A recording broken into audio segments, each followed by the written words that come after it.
लेह के जिला मजिस्ट्रेट ने सुप्रीम कोर्ट में हलफनामा देकर सोनम वांगचुक की गिरफ्तारी को वैध बताया है। उन्होंने कहा कि वांगचुक को राष्ट्रीय सुरक्षा अधिनियम NSA के तहत हिरासत में लिया गया क्योंकि वे राज्य की सुरक्षा और कानून व्यवस्था को नुकसान पहुंचाने वाली गतिविधियों में शामिल थे। मजिस्ट्रेट ने बताया कि गिरफ्तारी की पूरी प्रक्रिया कानूनी रूप से हुई और उनकी पत्नी को इसकी जानकारी दी गई थी। 26 सितंबर को उन्हें जोधपुर सेंट्रल जेल भेजा गया था। मजिस्ट्रेट ने कहा कि वांगचुक की मेडिकल जाँच हो चुकी है और उन्होंने अब तक हिरासत के खिलाफ कोई शिकायत नहीं दी है। मामले की अगली सुनवाई बुधवार को होगी। वहीं बिहार में राजनीति का नया रंग देखने को मिला।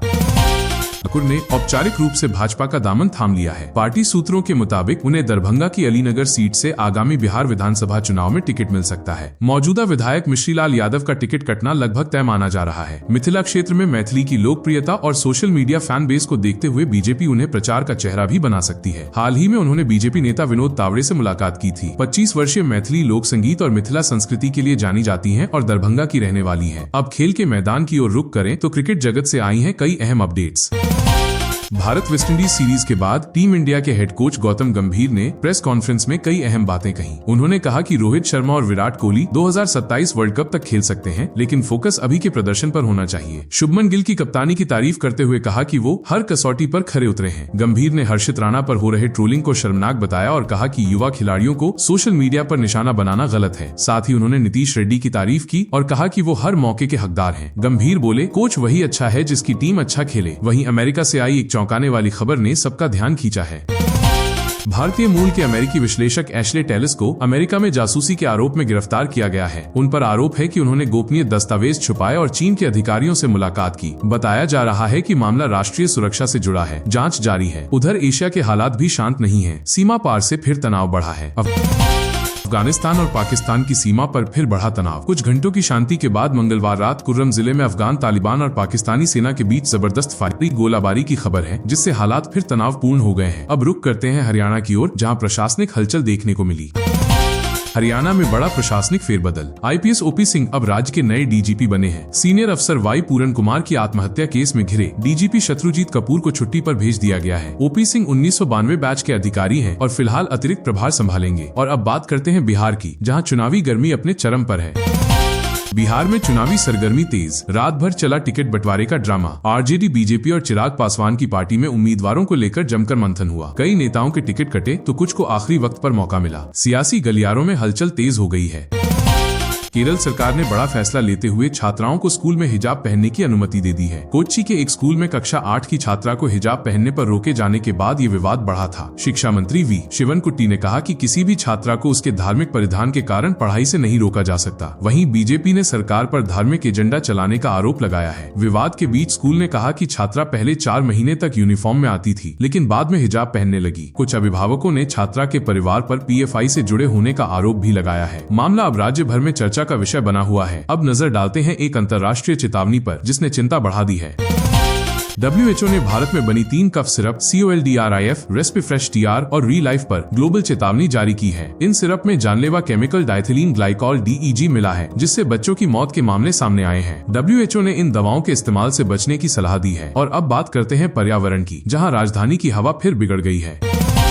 दिल्ली NCR की हवा फिर जहरीली हो गई है। AQI 211 पहुंचने के बाद सरकार ने GRAP1 लागू किया है। अब सड़कों की सफाई बढ़ाई जाएगी, कूड़ा जलाने पर रोक रहेगी और निर्माण कार्यों पर सख्ती होगी। लोगों से बाहर निकलते वक्त मास्क पहनने की सलाह दी गई है। इधर गुजरात में सियासी तापमान चढ़ गया है। गुजरात में जल्द ही मंत्रिमंडल में फेरबदल होने वाला है। खबर है कि 7 से 10 मौजूदा मंत्रियों की छुट्टी हो सकती है और नए चेहरों को मौका मिलेगा। 2027 के चुनाव से पहले BJP इसे अपनी रणनीति का अहम हिस्सा मान रही है। वहीं खेल की दुनिया से आई एक राहत भरी तस्वीर ने सबका दिल जीत लिया। भारत पाकिस्तान जूनियर हॉकी टीमों के खिलाड़ियों ने मैच से पहले मिलाया हाथ, जिससे पिछले साल का हैंडशेक विवाद खत्म होता दिखा। मलेशिया जोहर कप मुकाबले में दोनों टीमों के बीच खेल भावना का शानदार नजारा देखने को मिला। इधर अंतर्राष्ट्रीय स्तर पर एक बार फिर तनाव बढ़ गया है। चीन और अमेरिका के बीच बढ़ते तनाव ने अब व्यापारिक जंग का रूप ले लिया है। चीन ने दक्षिण कोरियाई जहाज निर्माता कंपनी हनवा ओशन की 5 अमेरिकी सहायक कंपनियों पर प्रतिबंध लगा दिए हैं। ये कंपनियां अमेरिका के समुद्री उद्योग से जुड़ी हैं। चीन का कहना है कि ये कदम अमेरिकी समुद्री प्रभुत्व को चुनौती देने के लिए उठाया गया है। इस फैसले के बाद हनवा ओशन के शेयरों में 8% से ज्यादा की गिरावट दर्ज की गई। कंपनी ने कहा है कि वो अपने ग्राहकों को विश्व स्तरीय सेवाएं देती रहेगी। इस प्रतिबंध से दोनों देशों के बीच कोल्ड वॉर और गहरा गया है। अब लौटते हैं बिहार की ओर, जहाँ चुनावी माहौल में प्रशांत किशोर का बयान बना चर्चा का केंद्र। बिहार में बढ़ते चुनावी माहौल के बीच प्रशांत किशोर ने बड़ा ऐलान किया है। उन्होंने साफ कहा कि वो विधानसभा चुनाव नहीं लड़ेंगे, लेकिन उनकी पार्टी जन स्वराज का लक्ष्य 150 सीटें जीतने का है। प्रशांत किशोर ने कहा कि अगर पार्टी को 150 से कम सीटें मिलती हैं तो उसे हार माना जाएगा। उन्होंने बताया कि ये फैसला किसी राजनीतिक रणनीति के तहत नहीं बल्कि जनहित और बड़े मकसद के लिए लिया गया है। जन स्वराज पार्टी अब तक 2 उम्मीदवार सूची जारी कर चुकी है, जिनमें प्रशांत किशोर का नाम शामिल नहीं था। चीन की बढ़ती परमाणु ताकत ने दुनिया की चिंता बढ़ा दी है। तियानमेन चौक पर हुई परेड में चीन ने 3 नई परमाणु मिसाइलें दिखाई, JL-1, JL-3 और DF-61। एक्सपर्ट्स का कहना है कि अगर ताइवान विवाद बढ़ा तो चीन परमाणु ब्लैकमेल कर सकता है। अब बात करते हैं भारत की अदालतों की, जहां एक अहम बहस ने सबका ध्यान खींचा है। सुप्रीम कोर्ट में केंद्र सरकार ने कहा कि मौत की सजा पाने वालों को फांसी की जगह घातक इंजेक्शन का विकल्प देना व्यावहारिक नहीं है। अदालत ने कहा, सरकार समय के साथ बदलाव को तैयार नहीं। याचिका में फांसी की जगह इंजेक्शन से सजा देने की मांग की गई थी। वहीं धार्मिक और सांस्कृतिक धरोहर की नगरी अयोध्या इस बार एक दिव्य नजारा पेश करने को तैयार है। अयोध्या में इस बार दीपोत्सव 2025 बेहद खास होगा। 26 लाख दीपों से राम की पैड़ी जगमगाएगी, जबकि 1100 ड्रोन आसमान में रामायण के दृश्य दिखाएंगे। 18 और 19 अक्टूबर को 3D लेजर व म्यूजिकल ड्रोन शो श्रद्धालुओं को भक्ति, कला और तकनीक का अनोखा संगम दिखाएंगे। इधर अंतर्राष्ट्रीय तनाव के बीच भारत के लिए एक सकारात्मक आर्थिक संकेत भी सामने आया है। अमेरिका और चीन के बीच बढ़ती तनातनी के बीच भारत के लिए अच्छी खबर आ सकती है। ट्रंप सरकार चीन पर नए टैरिफ लगा सकती है, जिससे भारतीय निर्यातकों को फायदा होगा। अमेरिकी बाजार में भारत के उत्पादों की मांग बढ़ने की उम्मीद है। अब रुख करते हैं हरियाणा की ओर, जहां प्रशासनिक हलचल देखने को मिली।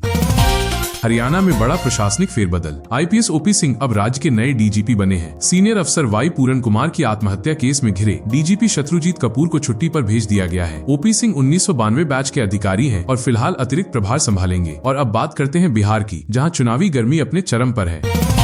बिहार में चुनावी सरगर्मी तेज। रात भर चला टिकट बंटवारे का ड्रामा। RJD, BJP और चिराग पासवान की पार्टी में उम्मीदवारों को लेकर जमकर मंथन हुआ। कई नेताओं के टिकट कटे तो कुछ को आखिरी वक्त पर मौका मिला। सियासी गलियारों में हलचल तेज हो गई है। केरल सरकार ने बड़ा फैसला लेते हुए छात्राओं को स्कूल में हिजाब पहनने की अनुमति दे दी है। कोच्चि के एक स्कूल में कक्षा 8 की छात्रा को हिजाब पहनने पर रोके जाने के बाद ये विवाद बढ़ा था। शिक्षा मंत्री V. शिवनकुट्टी ने कहा कि किसी भी छात्रा को उसके धार्मिक परिधान के कारण पढ़ाई से नहीं रोका जा सकता। वहीं BJP ने सरकार पर धार्मिक एजेंडा चलाने का आरोप लगाया है। विवाद के बीच स्कूल ने कहा कि छात्रा पहले 4 महीने तक यूनिफॉर्म में आती थी, लेकिन बाद में हिजाब पहनने लगी। कुछ अभिभावकों ने छात्रा के परिवार पर PFI से जुड़े होने का आरोप भी लगाया है। मामला अब राज्य भर में चर्चा का विषय बना हुआ है। अब नजर डालते हैं एक अंतर्राष्ट्रीय चेतावनी पर, जिसने चिंता बढ़ा दी है। WHO ने भारत में बनी 3 कफ सिरप COLDRIF, रेस्पिफ्रेश TR और री-लाइफ पर ग्लोबल चेतावनी जारी की है। इन सिरप में जानलेवा केमिकल डाइथिलीन ग्लाइकॉल DEG मिला है, जिससे बच्चों की मौत के मामले सामने आए हैं। WHO ने इन दवाओं के इस्तेमाल से बचने की सलाह दी है। और अब बात करते हैं पर्यावरण की, जहां राजधानी की हवा फिर बिगड़ गई है। दिल्ली NCR की हवा फिर जहरीली हो गई है। AQI 211 पहुंचने के बाद सरकार ने GRAP-1 लागू किया है। अब सड़कों की सफाई बढ़ाई जाएगी, कूड़ा जलाने पर रोक रहेगी और निर्माण कार्यों पर सख्ती होगी। लोगों से बाहर निकलते वक्त मास्क पहनने की सलाह दी गई है।